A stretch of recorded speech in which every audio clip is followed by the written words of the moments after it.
तोरा मन दर्पण कहलाए, तोरा मन दर्पण कहलाए, तोरा मन दर्पण कहलाए, तोरा मन दर्पण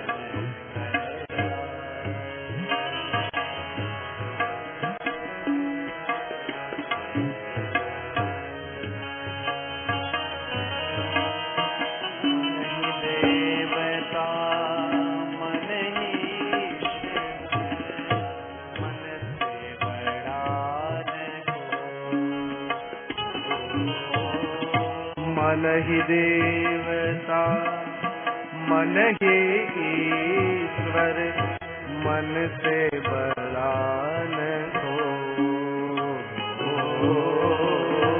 मन ही देवता मन ही ईश्वर, मन से बड़ा न हो। तन से चाहे भाग ले कोई, तन से चाहे भाग ले कोई, तन से चाहे भाग ले कोई, तन से चाहे भाग ले कोई, मन से भाग न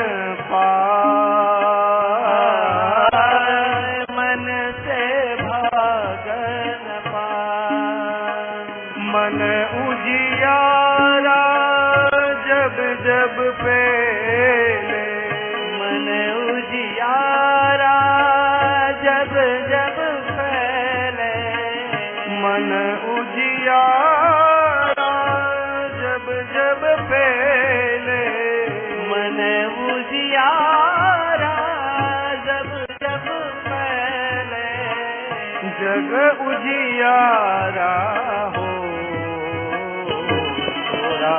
मन दर्पण कहलाए, तोरा मन दर्पण कहलाए, तोरा मन दर्पण कहलाए, तोरा मन दर्पण कहलाए।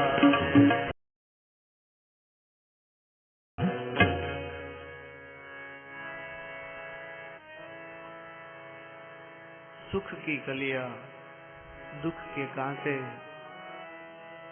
मन सबका आधार।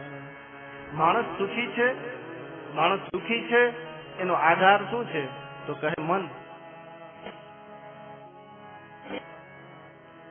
सुख की कलिया दुख के कांटे, मन सबका आधार। तन से चाहे भाग ले कोई, शरीर થી ભાગી શકાય, મન થી ભાગી શકાય? કારણ કે તમે અહીંથી ભાગીને ગિરનારમાં વયા જાઓ તો મન તો તમારું ભેગું ને ભેગું।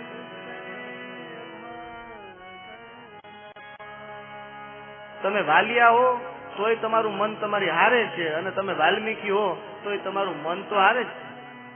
એટલે ભાગીને જવાની જરૂર નથી,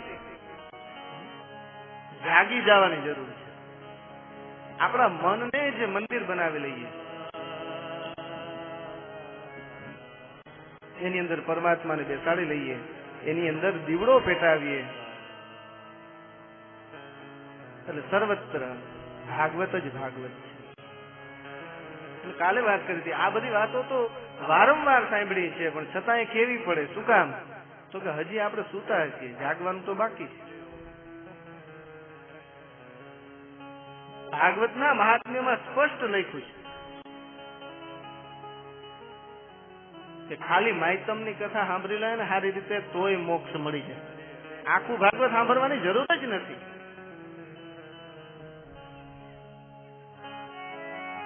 તમારી પાસે સાચો હીરો હોય ઘરની અંદર, તિજોરીમાં પડ્યો હોય, પણ તમને એનું જ્ઞાન ન હોય, તમને એનું મહાત્મ્ય ખબર ન હોય કે આ કાચના ટુકડાનું કેટલું મહત્વ છે, ત્યાં સુધી કદાચ તમે એની અવગણના કરી શકો, પણ જ્યારે ખબર પડી જાય કે આની કિંમત તો કરોડો રૂપિયા છે, પછી આપણે એને જેમ તેમ રહેવા દઈએ, સાચવી લઈએ ને. એમ આ ગીતા પ્રેસ ગોરખપુર વાળા તો કેટલા બધા છાપે છે, આપણા ઘરની અંદર લગભગ 7-8 પડ્યા હોય, પણ છતાંય આપણે એની કિંમત નથી સમજ્યા. કથાઓ તો ઘણી સાંભળી, અને ઓલું એક કઈક દોહો છે,